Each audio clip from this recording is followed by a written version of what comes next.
The news arrived quietly, without flashy announcements, cameras, or joyful declarations.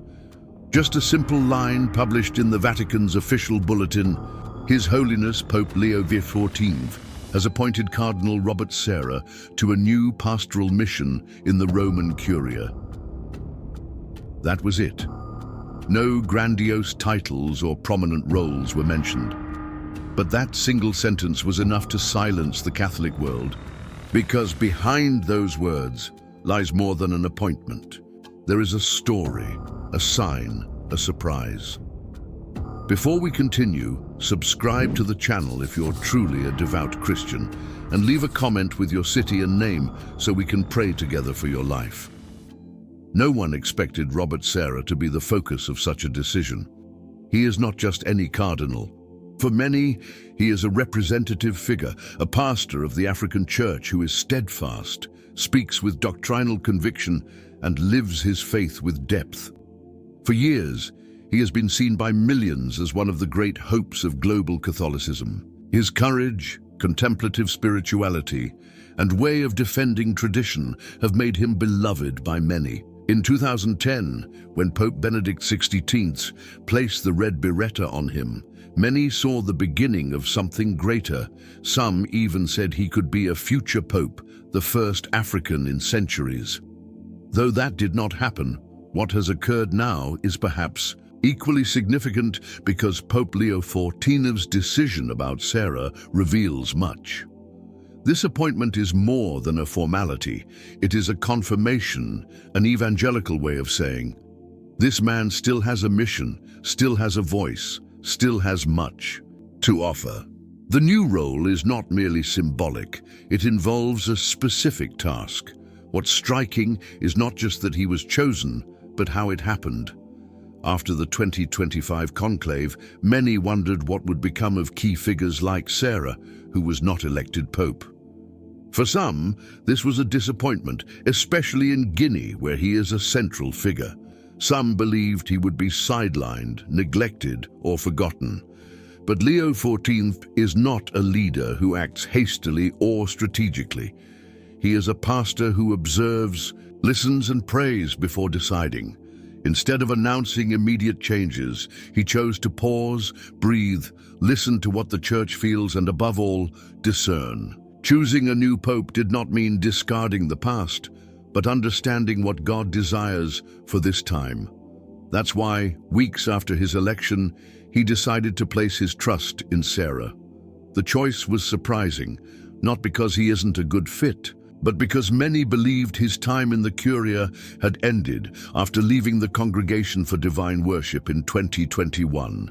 Yet, he was being prepared, awaited. It's a message to the entire Church. In times of haste and change, the Pope reminds us that everyone's mission arrives at the right moment, neither too early nor too late. Sarah, true to his style, did not react with exaltation. He gave no interviews, issued no statements. He simply said with serenity, "If the Pope calls me, it is because God desires something new." A short phrase, but full of meaning, devoid of ambition or pride, only obedience. This is his greatest gift. The Church today does not need strategists, but pastors who obey God more than themselves. This appointment is not just a new role for a cardinal, it is a quiet renewal of trust, a way of saying that, although not elected pope, Robert Sarah remains an essential figure.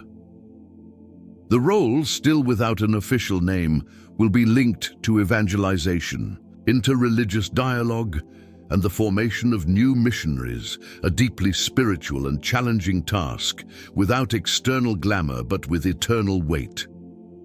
In this discretion lies the mark of Leo XIV, choosing those who do not seek the spotlight, to entrust them with what matters most. This appointment is not merely administrative, it is a spiritual declaration that reminds us that grace is not measured by titles, but by availability, and that true leadership does not seek power, but surrenders in silence. In the following sections, We will explore what this role means for Sarah, how it was received in the Vatican, the implications for the future of the African Church, and why this gesture reflects Leo XIV more than anyone else. But for now, let us hold on to this image. A new pope, amid rumors, speculations, and human expectations, chooses to act like Jesus, with simplicity, depth, and total trust in God's timing. For many in the Church, especially in Africa, this news is more than recognition. It is an emotional restoration. After the 2025 conclave, the figure of Robert Sarah was shrouded in mystery and sadness, not because of anything he did, but because many saw him as a real hope for the future, a pastor who represented faith with steadfastness, uncompromising in the face of secularization. When the white smoke did not bear his name, something broke for some, not in faith, but in expectation. Sarah was not just a candidate. For many, he reflected what the Church could be at its best, a firm voice, rooted in tradition, yet open to spiritual dialogue. Seeing that he was not chosen was a surprise to those who placed great hopes in him, but his reaction was remarkable. Instead of disillusionment, he responded with faith. He returned to his routine without complaints, without heavy statements. In his homilies, he continued to speak of silence, prayer, and fidelity to doctrine, reminding us that the only rock is Christ. Many realize that even without being pope, he remained a pastor who guides his people. That's why Leo XIV's gesture is so symbolic. After the silence, the pause, and the discernment, he chooses Sarah not as a secondary figure, but as someone essential to the mission. This appointment is not just administrative. It is a declaration that Sarah's loyalty, spiritual steadfastness, and unshakable faith are rare today. In a world where many seek the spotlight, Sarah chose silence, not out of surrender, but out of humility, understanding that service does not depend on the position, but on the heart. Leo XIV saw this and decided to act, not under media pressure or to meet expectations, but because he recognized that this steadfast yet contemplative heart needed to return to the center. The new role, still without public details, is tied to an initiative by Leo XIV to strengthen the missionary dimension of the Church in the 21st century. It is not a structural reform, but a pastoral conversion. Sarah is ideal for this, not only because of his experience, from Archbishop in Guinea, under an oppressive regime, to a leader in the Vatican, but because of his essence. He understands Africa, but dialogues with Europe, America, and Asia. His theological formation and spirituality, expressed in books like The Power of Silence, are rare among high-ranking figures. Leo XIV seeks pastors with soul, not executors, or bureaucrats, men who live the gospel as a path, not a theory. In this context, Sarah's appointment responds to the desire for a more global church, less Eurocentric, more focused on the marginalized. He represents the Guinean people, but also all those who seek a church that welcomes them with truth. The announcement, though simple, was received with joy. In Guinea, thousands gathered for prayer vigils in thanksgiving. In African communities in Europe, Australia, and America, masses were celebrated in his honor. The tone was not triumphalist, but a quiet joy, full of gratitude, because what moved people was not the role itself, but the recognition that God uses those who serve without seeking the center. In Rome, the news was discussed with respect. Some were surprised, others expected it, but all acknowledged that Sarah is a unique spiritual force. He is not a church politician, but a man of faith, essential in times of crisis. The reaction in the Vatican was restrained but significant. Observers noted that, though without fanfare, the appointment was closely watched by the Curia, signaling its importance. When a pope acts quietly but with impact, the Church takes notice. Leo XIV did not ascend to the throne of Peter for meaningless changes. His pastoral intuition is clear. Surround himself with trustworthy voices and faithful hearts. Sarah, with his history of resistance and spirituality, is one of those voices. He does theology in daily life, in prayer, not in offices. This makes him an ally for a church that prioritizes mission over structure, spirit over apparatus. Those who know Sarah know he does not seek prominence, but his presence is striking for its simplicity and steadfastness. He speaks from faith, and when he speaks, something changes, not through power but through authenticity. The new role, still in development, will be part of a larger project by Leo XIV to create a global evangelization network with a face. Sarah will not just be a visible figure, he will be a heart that guides, inspires, and listens. This is greater than any position, because Leo XIV does not want to build mere structures, but a pastoral culture where power lies in service, not hierarchy. For this, he needs men like Sarah, who speak from the people, not from prestigious pulpits. Analysts expected drastic changes, but Leo XIV chose to plant seeds. This is Leo XIV's style, discreet, reflective, and deeply pastoral. In this sense, Sarah's role makes more sense than ever because he does not need a powerful position.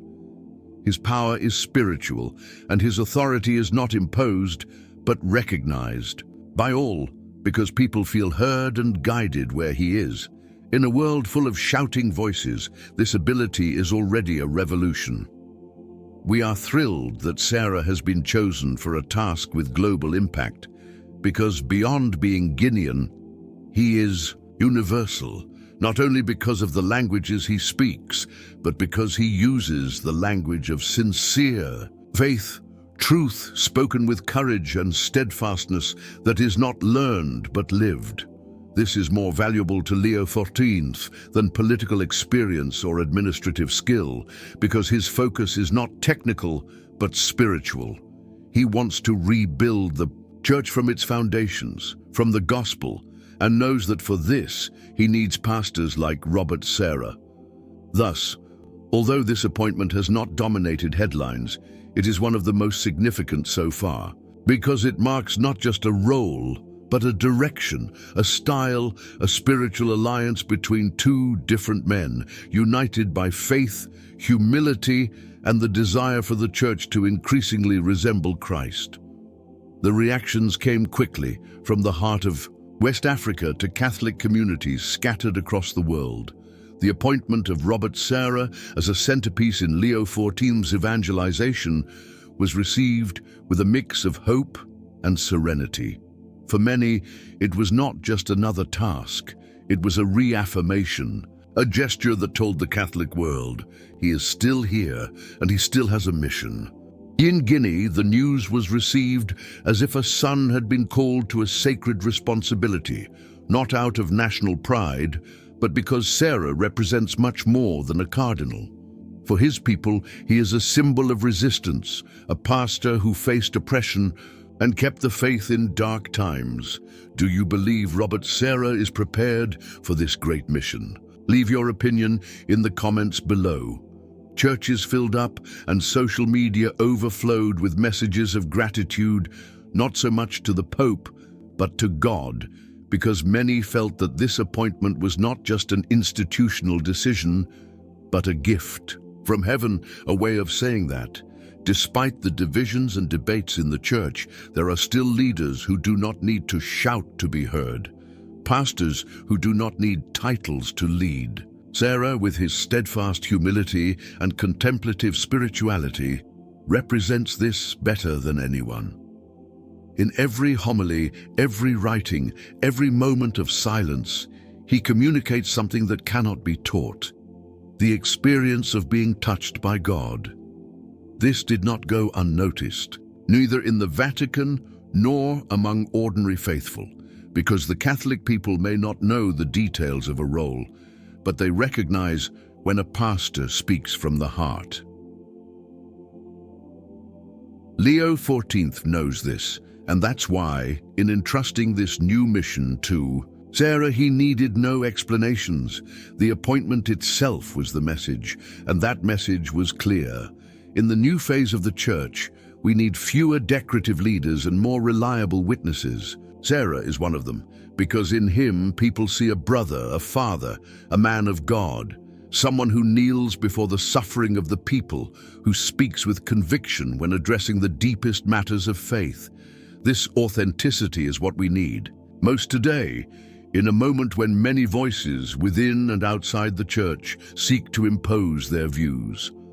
Sarah represents the opposite, a silence that welcomes, a word that comforts, a listening that transforms. That's why this gesture from the Pope not only confirms him, but also points to a path, a style, a church that moves away from protagonism to recover its soul.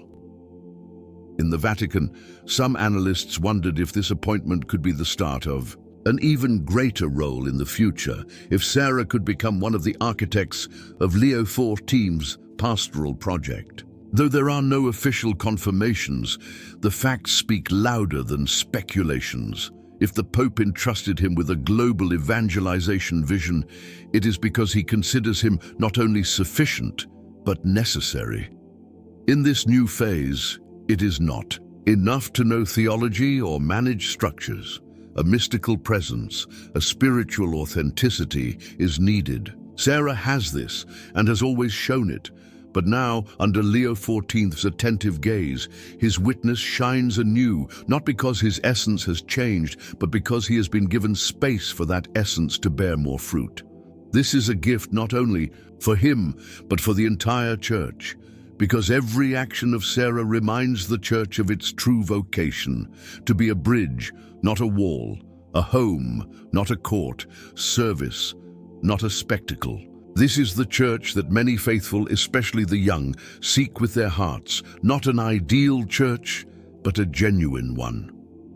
In Sarah's voice, that authenticity resonates because he does not speak as one who teaches from above, but as one who walks alongside.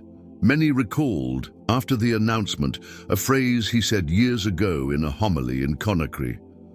The church does not need more strategies. It needs more silence before God.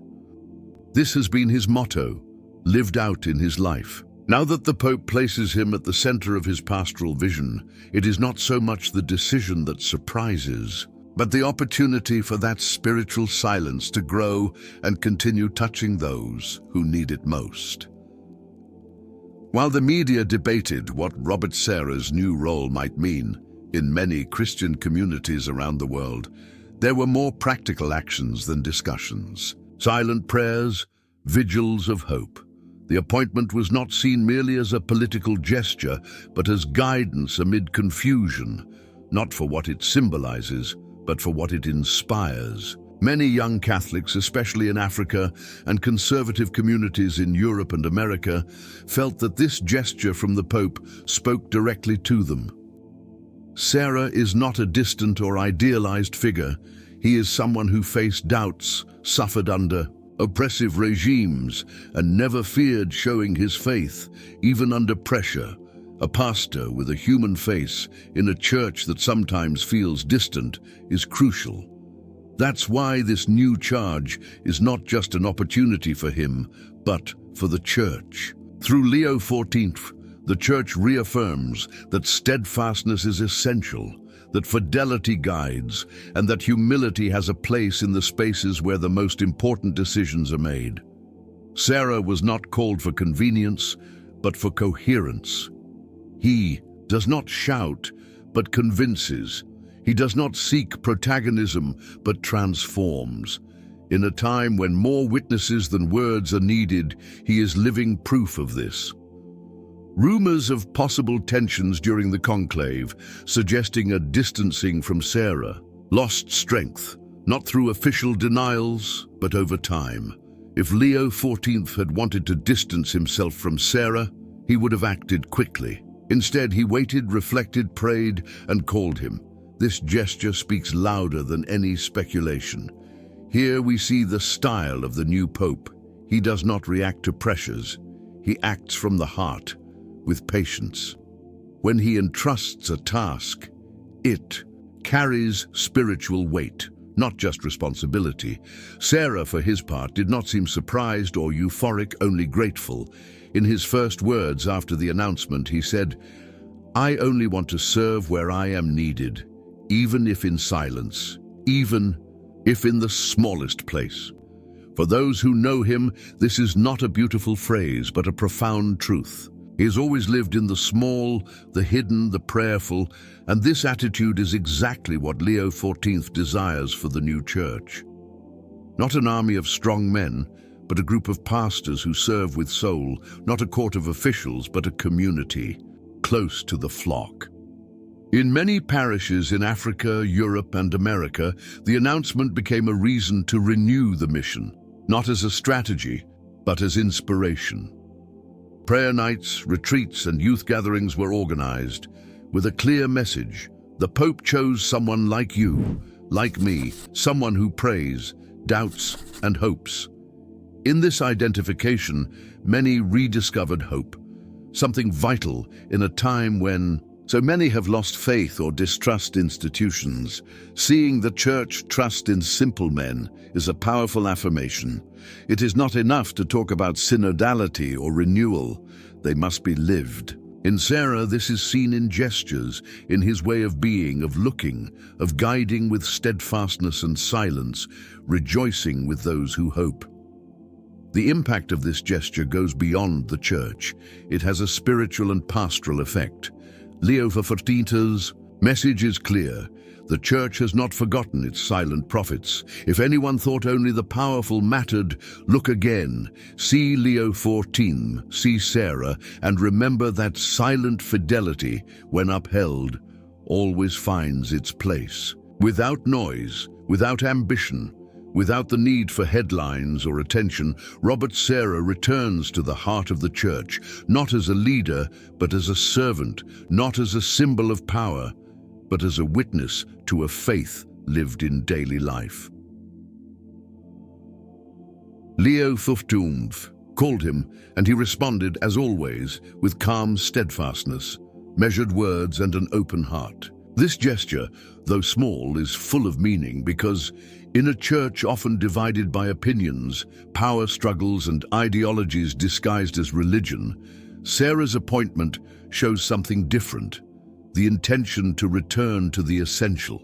The Pope knows the importance of listening to those who do not seek recognition, but live the gospel with depth and discretion.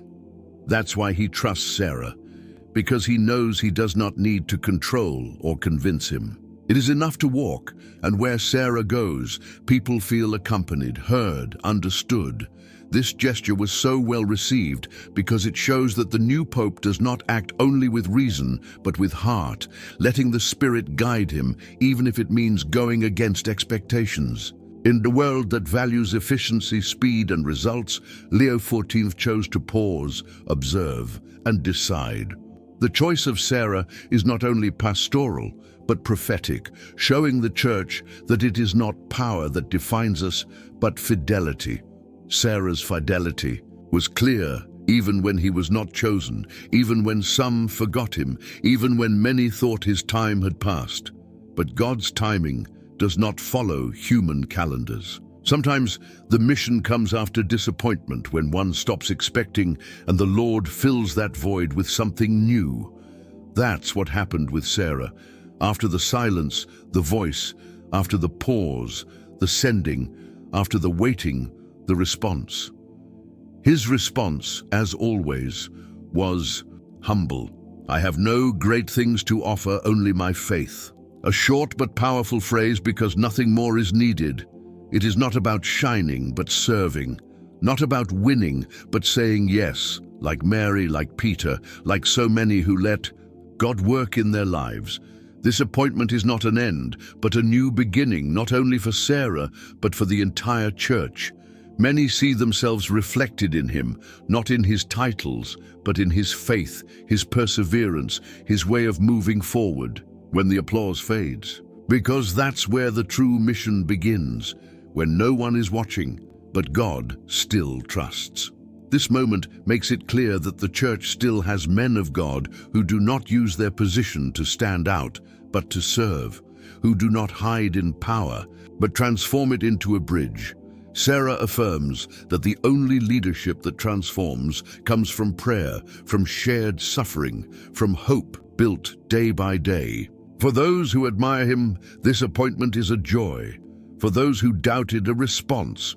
For those who expected nothing more, a light kindled. In times of difficulty, seeing a pope who trusts in the humble and a cardinal who responds with calm is more than news. It is a sign that the Church is not lost, but searching, walking, listening. On this path, names like Sarah's emerge, reminding us that you don't need to be pope to change the world. You just need to be faithful. You just need to say yes. If this story touches your faith, write Amen as a prayer, a testimony, a hope. Because though you and I may not have titles, nor be in Rome, nor have authority, we can be like Sarah, faithful, each in our own place, with our own yes. And that at the end of the day is what God most desires. I want to know your opinion. What did you think of this great news? If you love the Pope, subscribe to the channel and leave a supportive phrase in the comments. Share this video with 5 loved ones in your life. Until tomorrow.